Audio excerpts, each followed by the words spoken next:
Olá!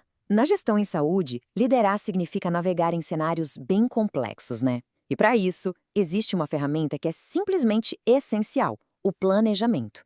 Vamos dar uma olhada em como ele funciona, saindo da teoria e indo direto para a prática. Para a gente começar, é bom ter em mente o peso da responsabilidade aqui. No setor da saúde, o improviso, ele simplesmente não é uma opção. As decisões que são tomadas impactam a vida de milhões de pessoas. O risco de uma falha é gigantesco. É exatamente por isso que o planejamento deixa de ser só uma escolha de gestão e se torna uma necessidade, até mesmo uma necessidade ética. Pense nele como a principal ferramenta para a gente conseguir organizar a complexidade do sistema de saúde. É o que garante que cada passo seja pensado, intencional e, claro, eficaz. Ok, já entendemos o porquê do planejamento ser tão crucial. Mas vamos agora ao o quê. Afinal de contas, o que é planejamento se a gente tirar todo aquele jargão técnico, toda aquela linguagem mais corporativa? A definição, na verdade, é bem direta. Planejamento não é um documento estático, sabe? Aquele que fica guardado na gaveta. É um cálculo, é um processo ativo, contínuo, de pensar antes e também durante a ação. Na essência, é a alternativa inteligente e deliberada ao improviso.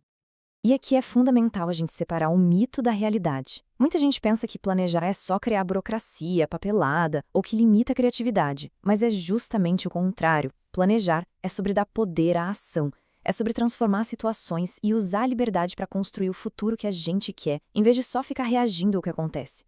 Certo. Mas como é que esse processo se organiza na prática, no dia a dia? A resposta está na ideia de um ciclo.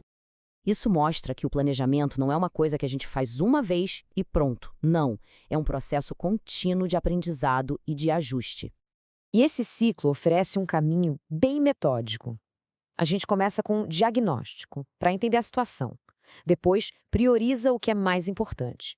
Em seguida, programa as ações, parte para a execução, monitora para ver se está no caminho certo e, por fim, avalia os resultados.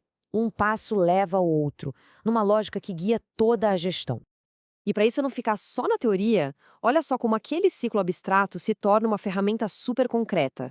Nesse quadro, com o exemplo de um plano municipal de saúde, a gente vê como cada momento se desdobra em passos práticos, desde a análise inicial da situação até a alocação de recursos financeiros.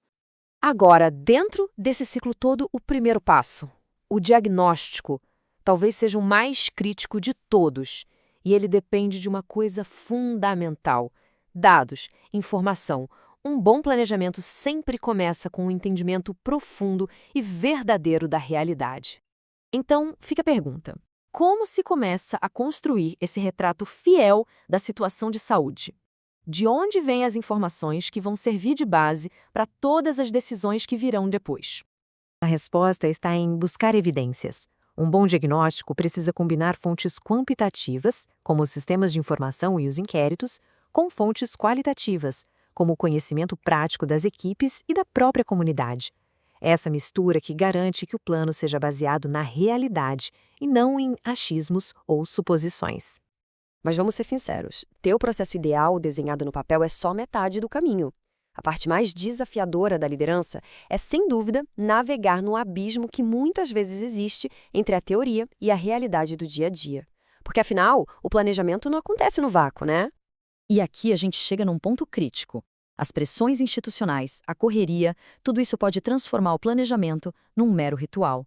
Um faz de contas, como diz a fonte, feito só para cumprir uma formalidade, mas sem um compromisso real com a solução dos problemas.